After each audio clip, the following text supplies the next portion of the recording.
आचार्य माधवानंद जी महाराज के श्रीमुख से श्रीमद् भागवत कथा एवं श्री राम कथा की अमृत वर्षा के लिए इस YouTube चैनल को सब्सक्राइब करें और सनातन संस्कृति के प्रचार में भागीदार बने।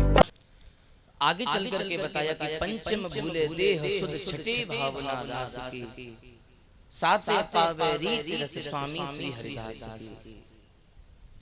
आगे चल करके पांचवी सीढ़ी बताई, चौथी सीढ़ी तक तो पहुंच गए, लेकिन पंचम सीढ़ी बताई, बोले पंचम भूले देह सुध छठे भावना रास की।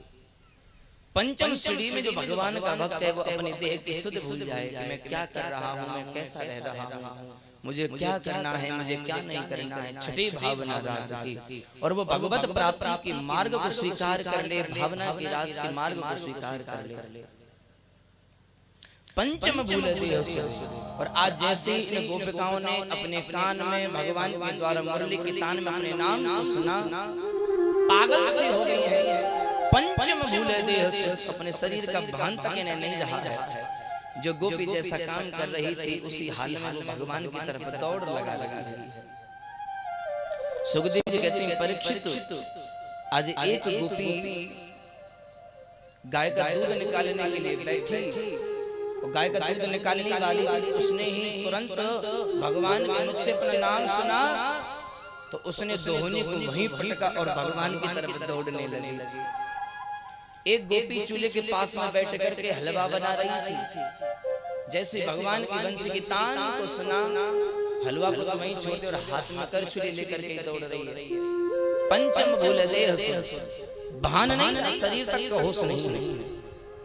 एक गोपी अलंकार धारण कर रही थी, श्रृंगार कर रही थी, तो नाक की नथ जो नाक में पहनी जाती है उसे कान में पहन ली और दौड़ने लगी भगवान की तरफ। पंचम भूले देह सुध। एक गोपी अंगराग लेपन कर रही थी, सुंदर श्रृंगार कर रही थी, काजल लगा रही थी, तो एक आंख में तो काजल लगा लिया, लेकिन उसी बीच में भगवान की मुरली की तान सुनी तो वो सब कुछ छोड़ दिया और भगवान की तरफ दौड़ने लगी। एक गोपी पायल पहन रही थी पैरों में, भगवान की मुरली की तान को सुना, सब कुछ छोड़ दिया और भगवान की तरफ दौड़ने लगी।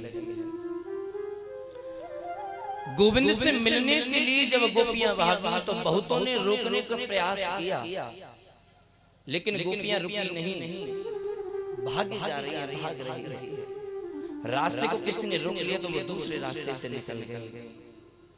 गंगा जब गौमुख से निकल करके आती हैं, जितनी भी नदियां निकल करके आती हैं, प्रकट होकर के आती हैं, उन सभी नदियों का केवल एक ही लक्ष्य होता है, और वो लक्ष्य होता है कि मुझे समुद्र में जाकर के मिलना है, सागर में जाकर के मिलना है। बड़े बड़े पहाड़ उनके रोकने के लिए अवरुद्ध हो जाते हैं, विघ्न बन जाते हैं, लेकिन गोपियों का एक ही लक्ष्य, बोले जैसे तैसे जाकर के सागर में हमें मिल जाना है। छोटे मोटे पहाड़ पर्वत आ जाएं तो उन्हें तोड़ देते हैं, लेकिन अगर बड़े पहाड़ बीच में आ जाएं तो अपना रास्ता बदल करके सागर में पहुंचना है। ठीक उसी प्रकार जब गोपियों ने देखा कि लोग हमें रोक रहे हैं तो चुपके से दुबके से रास्ता बदल करके गोविंद के पास में भागने लगे। सुखदेव जी कहते हैं, परीक्षित एक गोपी जब घर से भाग रही थी तो उसके पति ने उसके हाथ को पकड़ लिया। कहाँ जा रही है? कन्हैया के पास में, तुझे नहीं जाने दूंगा। हाथ पकड़ करके कमरे में बंद कर दिया, बाहर से दरवाजा में ताला लगा दिया। गोपी विचार करने लगे, आज जितनी भी मेरी सखियां हैं, जितनी भी मेरी संगी सहेली हैं, सब कन्हैया के पास में जाएंगे, अधरामृत का पान करेंगे, सानिध्य प्राप्त करेंगे। मैं केवल इस बंदी गृह में बंद होकर के रह जाऊं, ऐसा मैं होने नहीं दूंगी। अरे अगर मुझे बंदी बना सकते हो तो केवल शरीर को बंदी बना सकते हो, पकड़ सकते हो तो केवल शरीर को तुम पकड़ सकते हो। आज उसने भगवान के चरणों का चिंतन किया है, आज उस गोपी ने शरीर को वहीं त्याग दिया है और आत्मा के रूप में प्रकट होकर के उन सभी गोपियों से पहले भगवान के चरणों के पास में पहुंच गई है। सुखदेव जी कहते हैं, परीक्षित इन गोपियों ने शरीर धारण किया, अगर ये संसार में रहते तो केवल एक वस्तु के लिए, बोले भगवत प्राप्ति के लिए, और आज वही भगवत प्राप्ति का मौका इनको मिला तो आज ये रुकना नहीं चाहती। शरीर रोकेगा तो शरीर को छोड़ दिया, गृहस्थी रोकेंगे तो गृहस्थ को रोक दिया, घर रोकेगा तो घर को छोड़ दिया, सब कुछ छोड़ करके भगवान के पास में पहुंच गए। ये गोविंद के प्रेम है, प्रति प्रेम है। आज सब गोपियां जैसे भगवान के पास में पहुंची, भगवान ने देखा तो भगवान खड़े हो गए, आओ गोपिका मैं तुम्हारा स्वागत करता हूँ। सबकी सब गोपिकाएं बड़ी प्रसन्न हुई, बोले देखो तो सही आज कन्हैया हमारे कितने सुंदर लग रहे हैं। पहले तो हमें मुरली के तान में हमारा नाम पुकारा और जब हम आ गए हैं तो हमारा स्वागत कर रहे हैं। स्वागत वो महाभागा प्रियम किम करवाड़ी रहा। बड़ी ही सुंदर है हमारे कन्हैया, कन्हैया का व्यवहार बड़ा सुंदर है। गोपियों ने ये बात सोची ही थी, तभी अगली बात भगवान ने छेड़ दी। ब्रजश्यानामयम कच्चिद भूतागमन कारणम।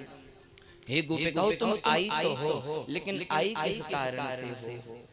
जैसे ये बात कही कि कन्हैया ने हमें बुलाया, स्वागत भी किया, फिर कहते तुम आई क्यों हो? ये कहाँ की बात है? ये कैसा व्यवहार है?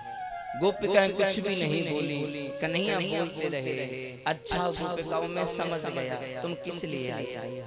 कहीं ऐसा तो नहीं आज शरद पूर्णिमा की रात्रि है, दिव्य चांदनी का दर्शन करने के लिए तुम पधारी हो, तो आओ तुम्हारा स्वागत है, दिव्य चांदनी का तुम दर्शन करो।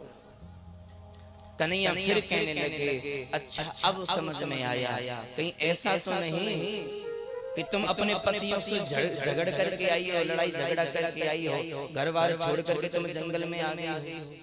तो आज भगवान समझा रहे हैं, बोले देखो ज्यादा देर तक इस जंगल में मत रुकना, इस जंगल में हिंसक जीव जंतु रहते हैं, तुम्हें मार करके खा जाएंगे। और हे गोपिकाओं अगर तुम अपने पति से लड़ करके आई हो, झगड़ करके आई हो, तो सुनो हमें कभी भी अपने पतियों से झगड़ा नहीं करना चाहिए, कभी लड़ना नहीं चाहिए, क्योंकि पति को परमेश्वर के समान मान करके उसकी पूजा अर्चना करनी चाहिए। चाहे पति कैसा भी क्यों ना हो, चाहे वो गरीब है, चाहे अमीर है, चाहे वो कुरूप है, चाहे वो सुंदर न हो, पति को परमेश्वर मान करके उसकी पूजा अर्चना करनी चाहिए। आज गोपिकाएं चुपचाप खड़ी हैं, लेकिन कन्हैया बोले ही जा रहे हैं, बोले ही जा रहे हैं। आज भगवान कहने लगे हैं गोपिकाओं जिन पतियों को तुम त्याग करके आई हो, तुम जानती हो उनके पतिव्रता धर्म में कितनी शक्ति होती है, जितनी कितनी सामर्थ्य होती है, ये आज भगवान बता रहे हैं। अगर कोई नारी अपने पति को परमेश्वर मान करके अगर उसकी पूजा करती है, उसकी आज्ञा का पालन करती है, पतिव्रता व्रत का पालन करती है, धारण करती है, तो उसके पतिव्रता व्रत के सामर्थ्य के सामने बड़े बड़े देवताओं को भी झुकना पड़ जाए, बड़े बड़े देवता नतमस्तक हो जाएं, बड़े बड़े देवता पराजित हो सकते हैं।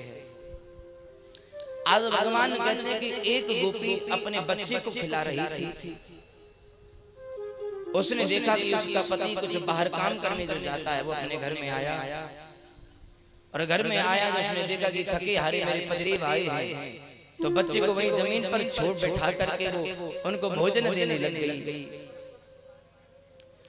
अपने पति को इन्होंने भोजन कराया और भोजन कराने के बाद में जो पति थका हारा था, तो उसको अपनी पत्नी के गोद में वहीं पर लेट गया। थकान के कारण वो जो लेटा उसे वहीं पर निद्रा आ गई, नींद आ गई। ये गोपी उनके लिए पंखा जलने लगी, उनको सुला रही थी, अपने पति की सेवा करने में लीन हो गई, तल्लीन हो गई। इन्होंने क्या देखा कि आज मैं तो पति की सेवा कर रही हूँ, लेकिन जो मेरा छोटा सा जो गोद का बालक है वो घुटमन घुटमन चलने के बाद वो एक आग के चूल्हे के पास में पहुंच गया है, भट्टी के पास में पहुंच गया है। आज इस नारी ने देखा कि जो मेरा छोटा सा बालक अग्निकुंड के पास में पहुंच गया, चूल्हे के पास में पहुंच गया, अब मेरे सामने तो विकट परिस्थिति है, इस स्थिति में मैं क्या करूं?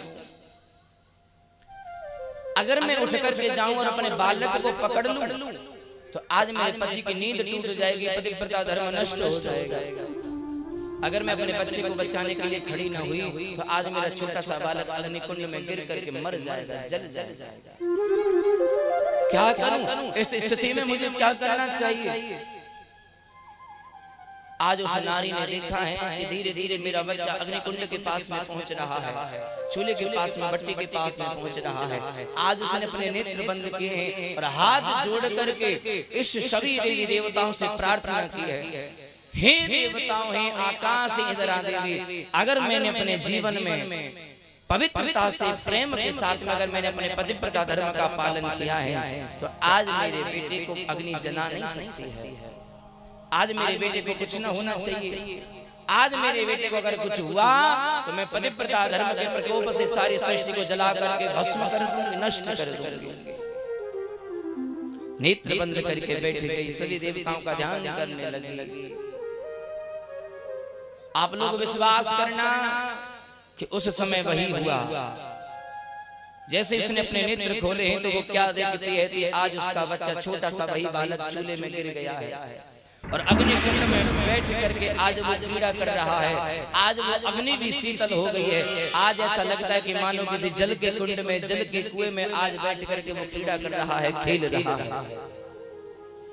सुखदेव जी कहते हैं परीक्षित, ये कोई शक्ति नहीं है, ये केवल अगर प्रभाव है तो केवल पतिव्रता धर्म का प्रभाव है। क्योंकि आज पतिव्रता धर्म के प्रभाव से आज वो अग्नि भी शीतल हो गई और आज वो अग्नि भी उसके बच्चे को जलाने में डर रही है, थर थर कांप रही है। ये सामर्थ्य है एक पतिव्रता नारी की, ये सामर्थ्य है पतिव्रता धर्म की। आज जब भगवान ने सुंदर सा ज्ञान का उपदेश जब गोपिकाओं को दिया तो गोपिकाएं कुछ न बोली, चुपचाप खड़ी रही। लेकिन आज गोपिकाओं ने विचार किया कि ऐसे ही अगर हम खड़ी रही, कुछ न बोली, तो ये कन्हैया बोलते ही रहेंगे और आज शरद पूर्णिमा की रात्रि ऐसी ही व्यतीत हो जाएगी। सुखदेव जी कहते हैं परीक्षित, भगवान श्री कृष्ण ने तो केवल 10 श्लोकों में प्रश्न किए थे, लेकिन आज गोपिकाओं ने जब बोली तो आज बढ़ चढ़ करके उनके उत्तर दिए हैं। 10 श्लोकों में भगवान ने प्रश्न किए और आज गोपिकाओं ने 11 श्लोकों में आज बड़े ही दिव्य ज्ञान का उपदेश भगवान को दिया, उत्तर दिया। गोपिकाएं कहती हैं कन्हैया हमारा भी एक आपसे प्रश्न है, हम आपसे प्रश्न करेंगे और आप हमें उसका उत्तर दे देना। बोले ठीक है कहो। बोले एक कन्या का विवाह हो गया। कन्या का विवाह होने के बाद वो अपने पतिव्रता व्रत का पालन करने लगी, पति की सेवा करने लगी, पति को परमेश्वर मान करके सुबह को जागती है तो पति के चरणों को छूती है, प्रणाम करती है। स्नान ध्यान करने के बाद पति के मस्तक पर चंदन अर्पित करती है, दिव्य आरती उतारती है, पुष्पों की माला धारण कराती है, पति को भोजन कराती है और भोजन कराने के बाद स्वयं भोजन स्वीकार करती है, ग्रहण करती है। एक बार क्या हुआ कि उसके पति को कुछ बाहर का काम याद आ गया तो उसने अपनी पत्नी से कहा दीदी कुछ दिनों के लिए मैं बाहर जाऊंगा। उसकी पत्नी ने हाथ जोड़ लिए, स्वामी अगर आप बाहर जाओगे तो मेरा तो पतिव्रता धर्म नष्ट हो जाएगा, मैं पति की सेवा कैसे करूंगी। उसका पति एक कुम्हार के पास में गया और अपनी ही जैसी एक मिट्टी की मूर्ति बनवा करके लाया। मिट्टी की मूर्ति बनवा करके ला करके अपनी पत्नी को दे दी और कहा देवी जब तक मैं न लौट आऊं तब तक तुम इस मिट्टी की मूर्ति की पूजा करना। बोले ठीक है स्वामी। वो उसकी पत्नी उस मिट्टी की मूर्ति की पूजा करने लगी। कुछ दिनों के लिए वो बाहर चला गया।